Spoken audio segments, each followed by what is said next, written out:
Welcome to ప్రజా television news బులెటిన్లో ముందుగా హెడ్లైన్స్. మంచిర్యాల జిల్లా లింగాపూర్లో పోలీసుల కమ్యూనిటీ కాంటాక్ట్ కార్యక్రమం.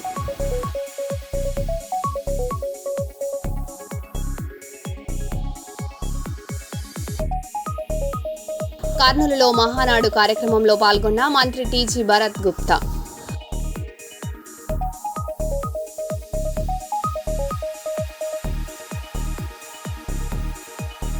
అవును, మా ప్రభుత్వం ధాన్యం కొనడం లేదు, క్షమించండి. కాంగ్రెస్ ఎమ్మెల్యే కోమటిరెడ్డి రాజగోపాల్ రెడ్డి.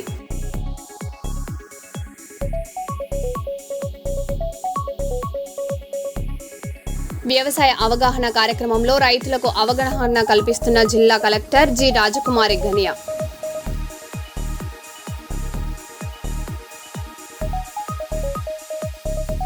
మంచిర్యాల జిల్లా మంతమని మండలంలోని శంకర్పల్లి రైతు వేదిక వద్ద వర్షానికి తడిసిన వడ్లు.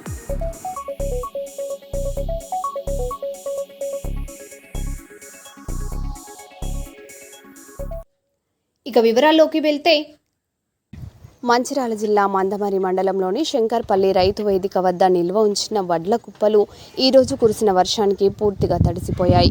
చేతికొచ్చిన పంట వర్షానికి నష్టపోవడంతో రైతులు ఆందోళన వ్యక్తం చేస్తున్నారు. తడిసిన ధాన్యాన్ని కూడా ప్రభుత్వం కొనుగోలు చేసి రైతులను ఆదుకోవాలని బాధిత రైతులు కోరుతున్నారు. కొనుగోలు కేంద్రాల్లో సరైన రక్షణ చర్యలు లేకపోవడం వల్లే ఈ పరిస్థితి ఏర్పడిందని రైతులు ఆరోపిస్తున్నారు.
నేర్పుకున్నాడు గట్టిన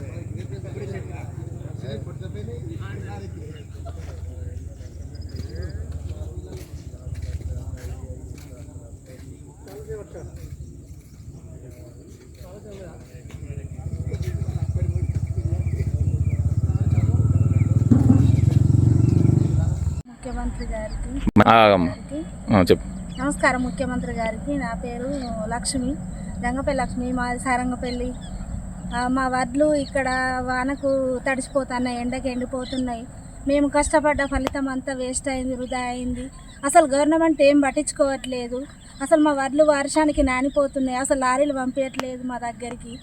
అసలు మేము ఎట్లా ఇప్పుడు ఇన్ని నెలలు కష్టపడ్డ ఫలితం అంతా వృధా అవుతుంది. మీరు ఎట్లా దయచేసి మా వడ్లను కొనుగోలు చేయడానికి రావాలి, పంపించాలి. మళ్ళీగా అప్పుడు అయ్యో తప్పదు కదా అని పండిస్తుంది. ఇప్పుడు ఈ బాగా కాబట్టి మేము పంట పండించినాం, పైసా వస్తుందని పంట పండించినాం, కట్టం చేసినాం. మరి మా బతికేంది? మేము ఇట్లనే చేసుకుంటుందమా ఎప్పటికీ? కోసి 11 రోజులు అవుతుంది. 11 రోజుల పండు ఇంకా అట్లా ఆరకనే ఉన్నాయా? ఒక లారీ అత్తులు లేదు, ఒక బత్తాలు కూడా చక్కగా అత్తలేవు. బత్తాలు అత్తలేవు అని లారీలు అత్తలేవు, లారీలు అత్తలేవు అని బత్తాలు అత్తలేవు. మేము ఇట్లా రైతు అంటే మేము ఇంత చులకన కనబడుతున్నామా? అప్పుడేమో కావాలంటారు, ఇప్పుడేమో మేము ఇంత చులకన కనబడుతున్నాము. మా బతుకేంటిది?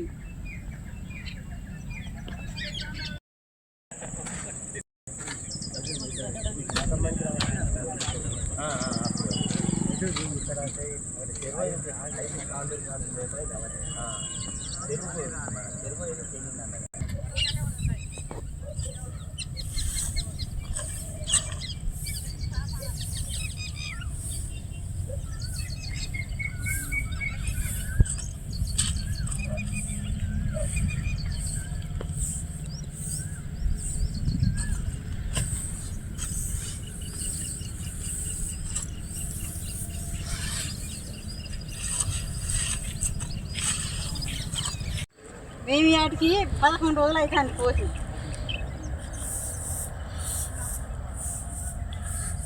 కర్నూలులో టీడీపీ మహానాడు కార్యక్రమం ఘనంగా ప్రారంభమైంది. రాష్ట్ర మంత్రి టీజీ భరత్ గుప్తా కార్యక్రమానికి హాజరై దివంగత నేత ఎన్టీఆర్ విగ్రహానికి పూలమాలలు వేసి నివాళులర్పించారు. సీఎం చంద్రబాబు పాల్గొన్న మహానాడు కార్యక్రమాన్ని కార్యకర్తలు ప్రత్యక్ష ప్రసారంలో వీక్షించారు. కర్నూలులో టీజీ భరత్ గుప్తా సారథ్యంలో 12 క్లస్టర్లలో మహానాడు కార్యక్రమాలు కొనసాగుతున్నాయి.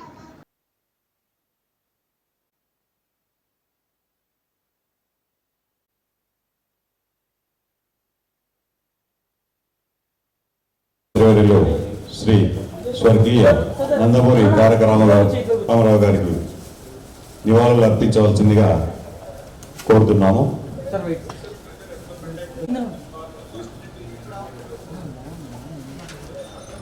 జోహార్ ఎన్టీఆర్, జోహార్ ఎన్టీఆర్, ఎన్టీఆర్, ఎన్టీఆర్, ఎన్టీఆర్.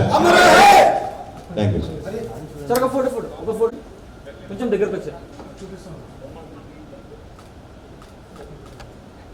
Okay sir.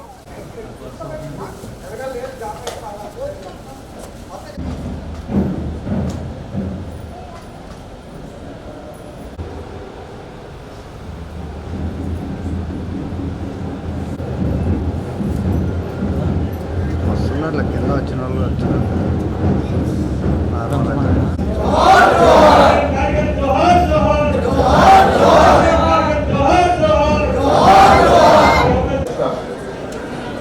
అలాగే మిత్రులారా, మరొక మాట పెట్టేటప్పుడు 35% నుంచి 40% యువత తర్వాత 20 సంవత్సరాలకే వచ్చారు.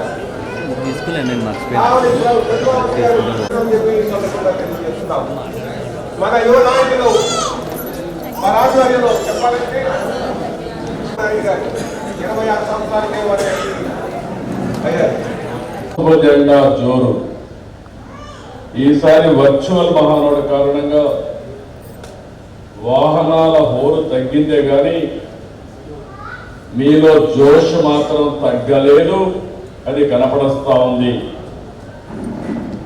ఒకప్పుడు నేను దగ్గరుండి మీరందరూ కూడా ఉంటే దూరంగా ఉంటే కనపడరేమో కానీ ఇప్పుడు టీవీలో మీ యొక్క ఇది చూస్తున్నా 1875 క్లస్టర్లు కూడా అనుసంధానం చేశాం. ఎప్పటికప్పుడు సమీక్ష చేసుకుంటున్నాం. ఈరోజు మీరు చూస్తే లక్షలాది మంది ప్రారంభం రోజునే పశ్చిమాసియా యుద్ధ కారణంగా హైదరాబాద్ కోంపల్లి జయబేరి కాలనీలో ఓ మహిళపై దుండగుడు దారుణంగా దాడి చేసి చైన్ స్నాచింగ్కు యత్నించాడు. ఆయిల్ షాప్ నిర్వహిస్తున్న యజమానురాలపై దాడి చేసిన నిందితుడు గొలుసు లాక్కేందుకు ప్రయత్నించినట్లు సమాచారం. బాధిత మహిళ కేకలు వేయడంతో స్థానికులు వెంటనే అక్కడికి చేరుకొని నిందితుడిని పట్టుకొని చితకబాదారు. అనంతరం అతడిని పోలీసులకు అప్పగించారు. ఘటనకు సంబంధించిన దృశ్యాలు సీసీటీవీలో రికార్డ్ అయ్యాయి.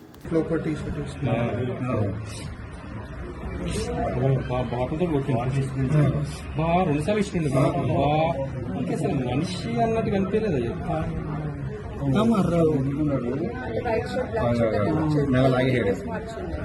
ఒక టీ షర్ట్ ఉంది, చైన్ కరెంట్ పేక్ తగిలింది ఆవిడకి.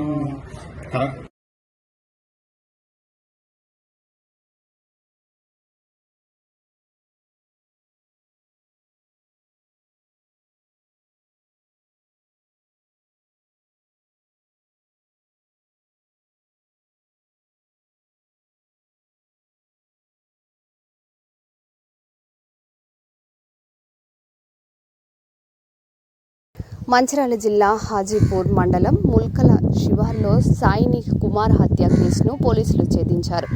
మృతుడి భార్య సాయిని భారతి, ఆమెతో అక్రమ సంబంధం ఉన్న సురేందర్ ప్రేరణతో మల్లేష్, శ్రీరామ్ కుమార్ కలిసి మద్యం తాగించి సుత్తితో హత్య చేసినట్లు డీసీపీ ఏ భాస్కర్ వెల్లడించారు. అనంతరం ప్రమాదంల చిత్రీకరణ, కుటుంబ సభ్యులను తప్పుదోవ పట్టించే ప్రయత్నం చేసినట్లు తెలిపారు. ఎల్ఐసి డబ్బుల కోసం 10 లక్షల రూపాయల సుపారీ ఇచ్చినట్లు విచారణలో బయటపడిందన్నారు. 3 నిందితులను అరెస్టు చేసి కోర్టులో హాజరుపరిచామని, మరింత దర్యాప్తు కొనసాగుతుందని పోలీసులు తెలిపారు.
ఫస్ట్ ఇన్సిడెంట్ 25 జనవరి, 25 జూలై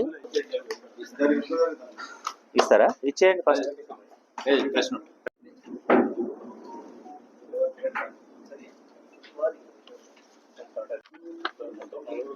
నలుగురు రాయలేదు స్కాండింగ్.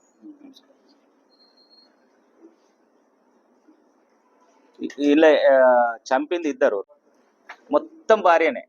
అతనికి ఏం తెలియదు. బేసికల్ అతనికి వచ్చి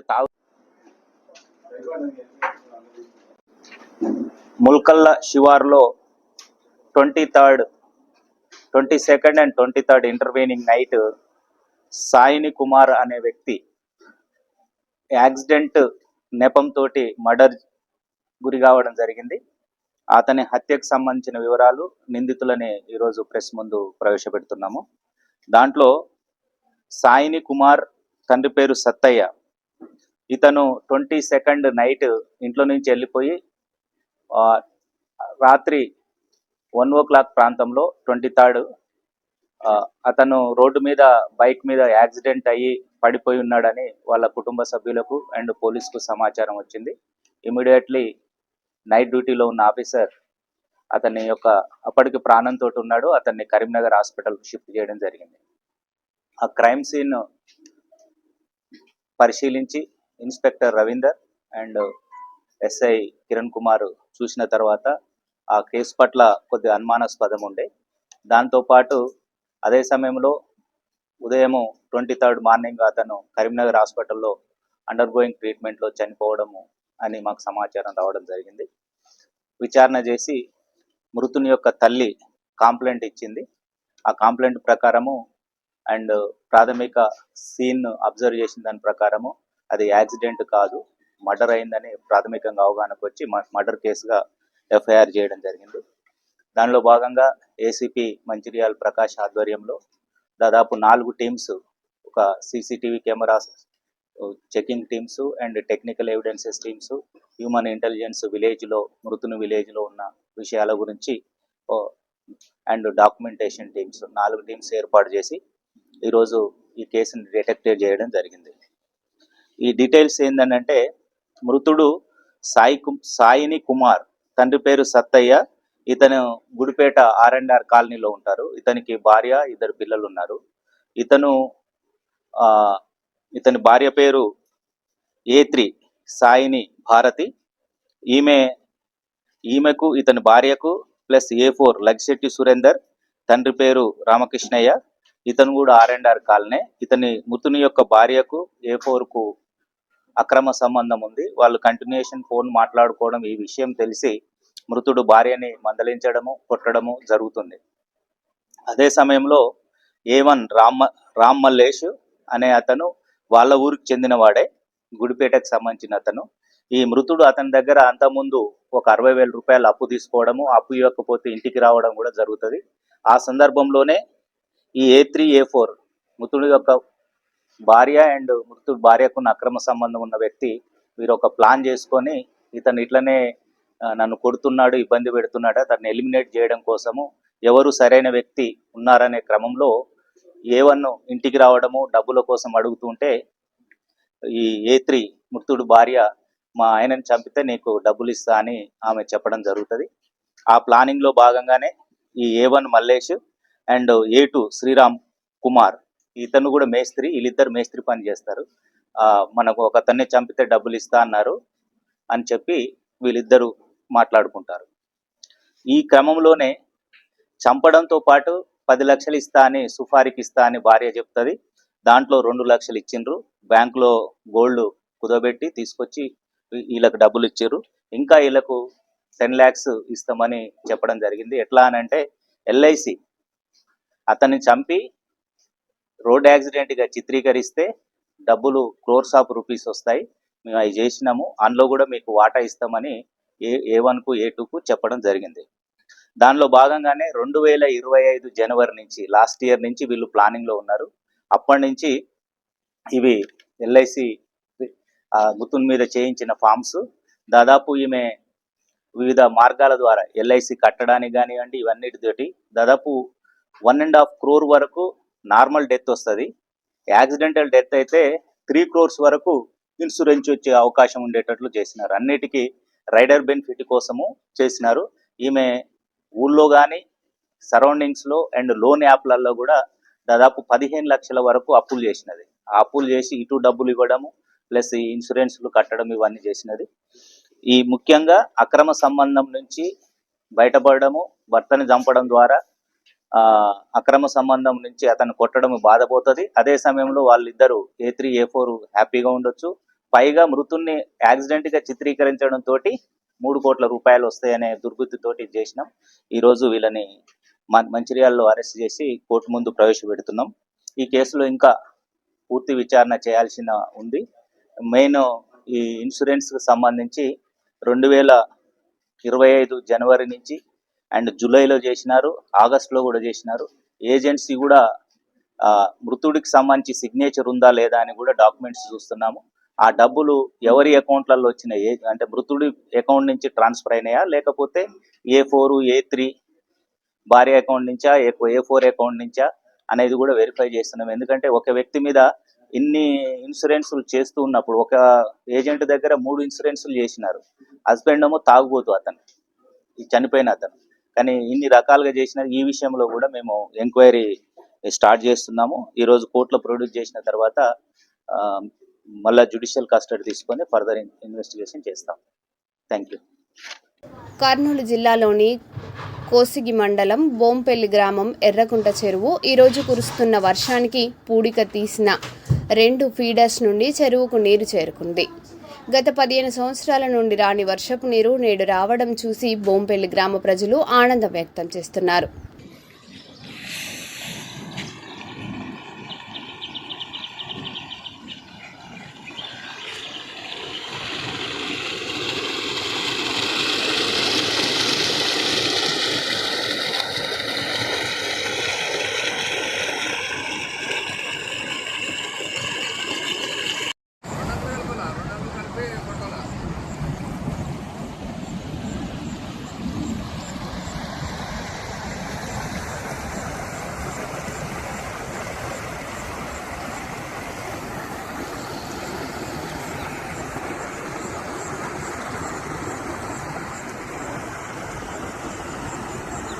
అక్కడికి పోగా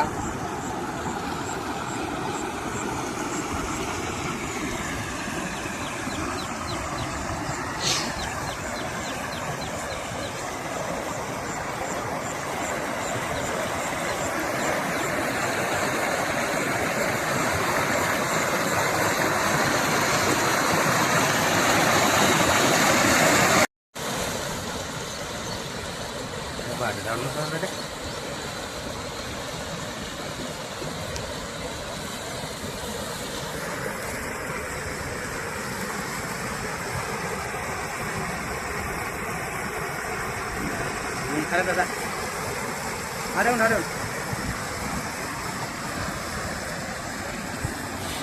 ఇది మాత్రం కోస్తారండి.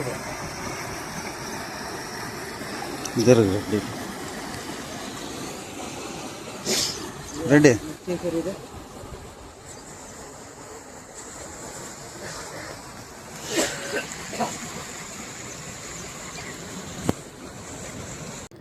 ఆర్యవైశ్య సమాజంపై అనుచిత వ్యాఖ్యలు చేసిన పంచ్ ప్రభాకర్పై క్రిమినల్ కేసులు నమోదు చేయాలని మాజీ రాజ్యసభ సభ్యుడు టీజీ వెంకటేష్ డిమాండ్ చేశారు.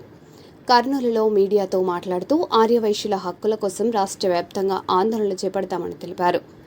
సమాజాల మధ్య చిచ్చు పెట్టే వ్యాఖ్యలను ప్రభుత్వం సీరియస్గా తీసుకోవాలని కోరారు.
ఈరోజు సమావేశం ప్రెస్ మీట్ పెట్టింది.